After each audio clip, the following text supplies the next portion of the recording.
Welcome to Electrified. It's your boy, Dylan Loomis. A happy Wednesday to all of you. So yes, Elon did sell some more shares yesterday. Originally, only one Form 4 was uploaded to the Edgar website because apparently it was down temporarily. But of course, Sawyer updated us, and yes, the second one has indeed been filed this morning. So no, Elon is not done selling stock just yet, and there's more where that came from. But I just want to mention, some people have been spending a decent amount of time trying to predict or plan when Elon might be done selling. Sure, maybe it's a good mental exercise to try to learn what's going on, but ultimately, I just want to let you guys know, as a Tesla fan, you do not have to get down the rabbit hole of Elon selling Tesla stock. Most of Wall Street doesn't care about it unless they're short sellers trying to front run the sales. It has nothing to do with the fundamentals of the company, and ultimately, whether he's done or not, you can't do anything about it. So it's going to be what it's going to be. Just let it play out however it might end up. And I've been saying all along, I think the selling will go on through January, and yes, the stock today is up about 6%.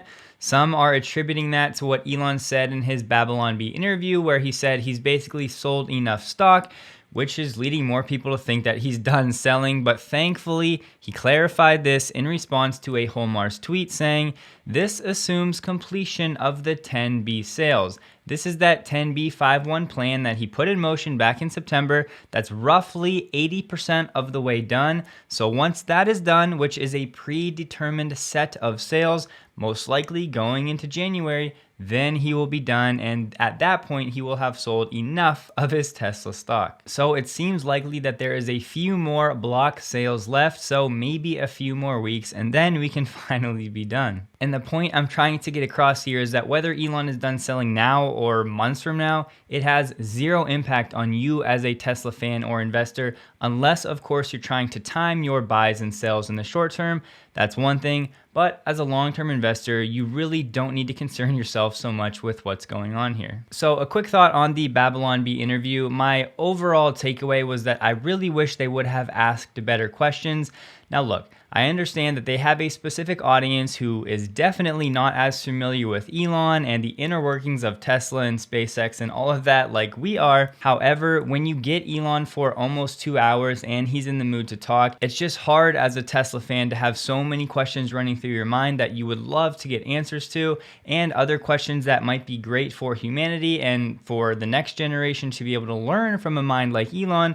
But they took the more casual, relaxed approach and just let Elon talk about his different endeavors and kind of whatever came up in conversation. Now, I personally enjoy hearing Elon talk no matter what the topic, so the full video will be linked below if you'd like to check it out. But if you don't have the time, I will also throw this summary on the screen just to give you a rough idea of what was discussed. Go ahead and pause and read if you'd like. So apparently Green the Only was sent this crash footage from a Tesla on autopilot, Navigates on autopilot to be specific, going 75 miles an hour. Now I'm sharing this as a caution to everybody, whether you're on autopilot or whether you're just driving yourself, to be aware of situations like this and why you really do always need to pay attention. And the sad thing about this situation is, based on this video, I really feel like most humans wouldn't have been able to avoid this. So I'm not sure what Tesla would say about this specific incident. It's bringing up the radar conversation again, which we'll touch on momentarily. But like I said, just a reminder to always be hyper aware, especially in the dark. And yes, this is a rare case,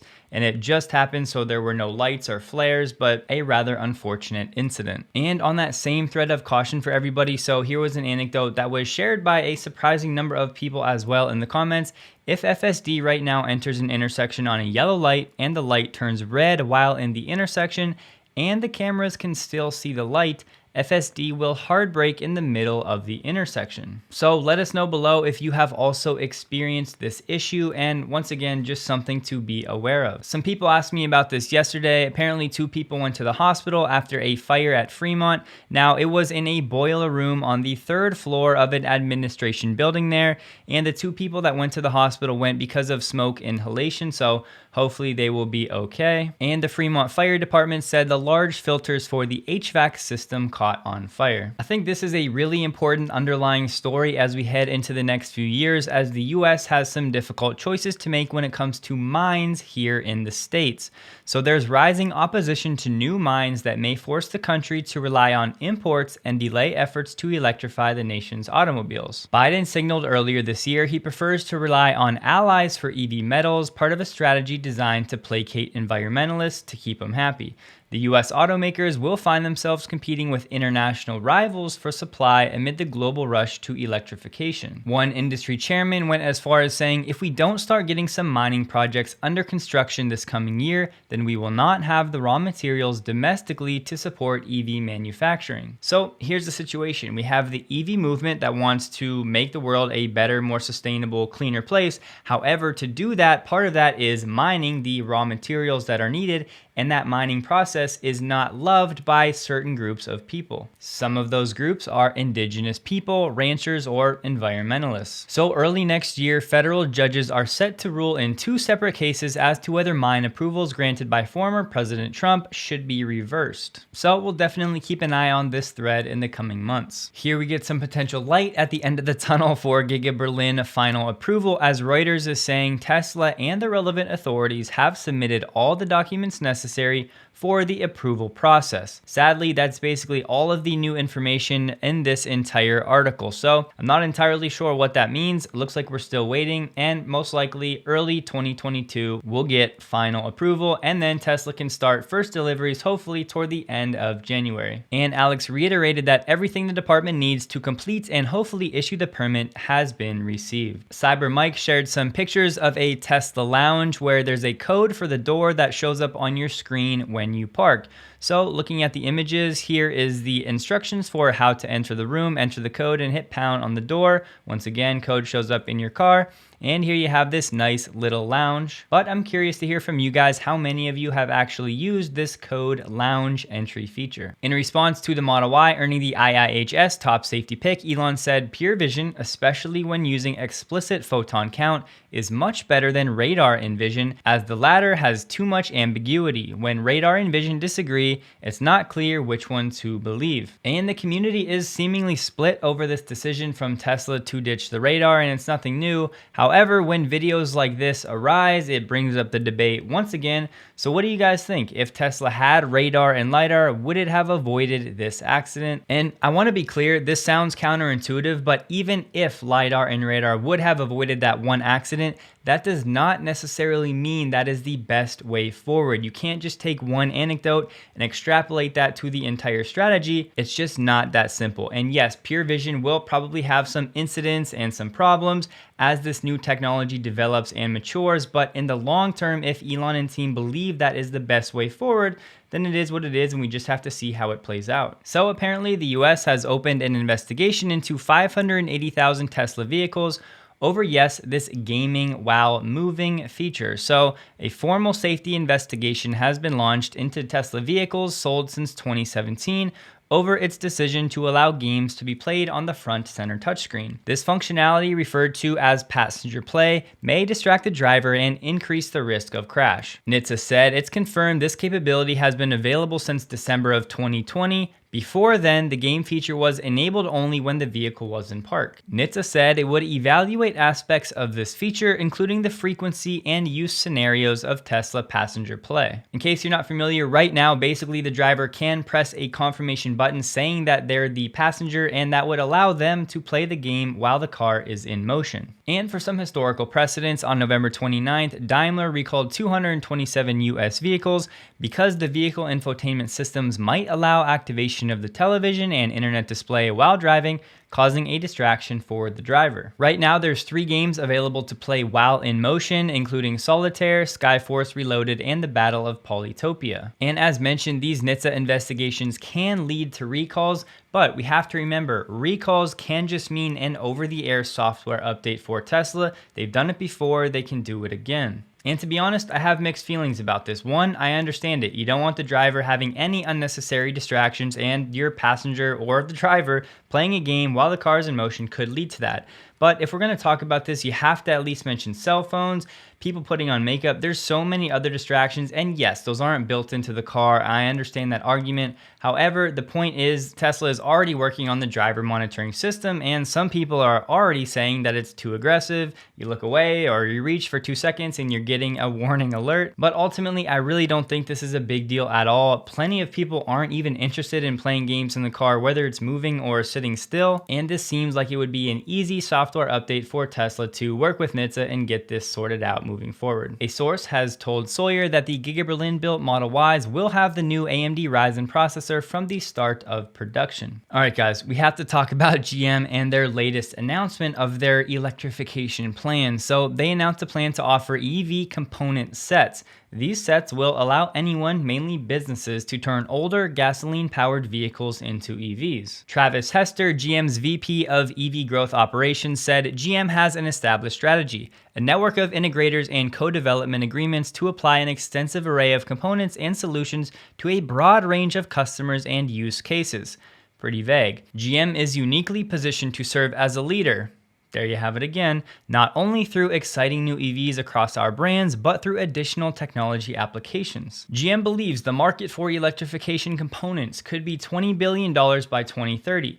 This sounds a lot like their prior announcement that said Cruise could be a revenue-generating service of about $50 billion over the next few years, and now that is completely up in the air. So throwing out these numbers a decade from now is just pointless.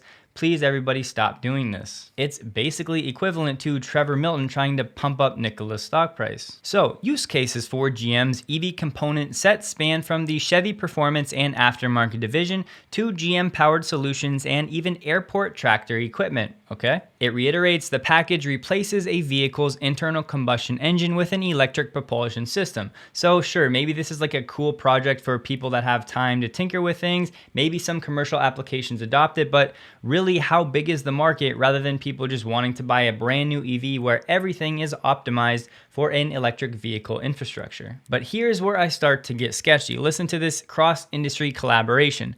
Last month, GM invested in Pure Watercraft. We talked about it to bring EV tech to the marine industry. Fair enough. In June, GM said it would collaborate with Liebherr Aerospace to develop a hydrogen fuel cell power generation demonstrator system for aircraft. GM also announced a partnership with Wabtec to develop and commercialize GM's proprietary Ultium battery tech and Hydrotech hydrogen fuel cell systems for Wabtec locomotives. My problem here is it seems like GM is just throwing the word EV around to every different industry, anybody that's looking to partner that has any sort of technology, just to see what sticks, because they really have no idea how they're going to move forward. And look, I'll admit, I could be completely wrong. Maybe all of these partnerships and all of this technology develops, but their track record so far has been very poor. And I'll say it again, I really just think they need to focus their resources on a few high-quality BEVs as soon as possible. But maybe they're onto something trying to play in the sandbox that Tesla is not in. I don't know. What do you guys think? Chicago Auto Pros did a 23-minute review of the Rivian R1T, going over build quality and some of the other features. So finally, we get a non-biased review. I will link the full episode below. The TLDW is that yes, Rivian did an excellent job paying attention to detail, and this gentleman was very impressed specifically with the interior of the vehicle. Ford has confirmed in a presentation this week some battery pack sizes for the F-150 Lightning.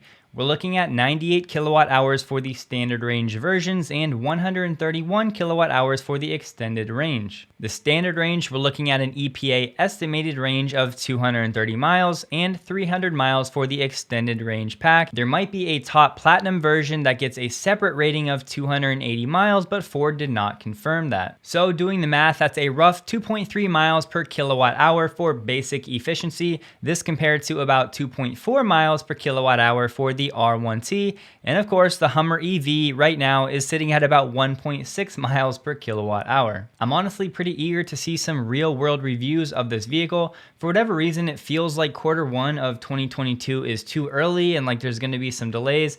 I hope that I'm wrong, but that's just my gut feeling at this time. And in case you missed it, Volkswagen is basically spinning off a new company to develop EV battery and other technology. The automaker plans to create 6 gigafactories in Europe, with the first expected to come online in 2025, which is set to have an annual capacity of 20 gigawatt hours to start, and later plan to double up to 40 gigawatt hours. The second gigafactory is expected to begin production in 2023, and all 6 of these factories are expected to be launched by the end of the decade. They say the creation of a standalone company comes amid a redoubling of efforts aimed at expanding the EV lineup in the midterm and preparing for a future in which most of the automaker's vehicles will be electric. So yet another example of an industry spin-off. But that is all for today. Please take a second to like this video if you did. Hope you guys have a great day, and a huge thank you to all of my Patreon supporters.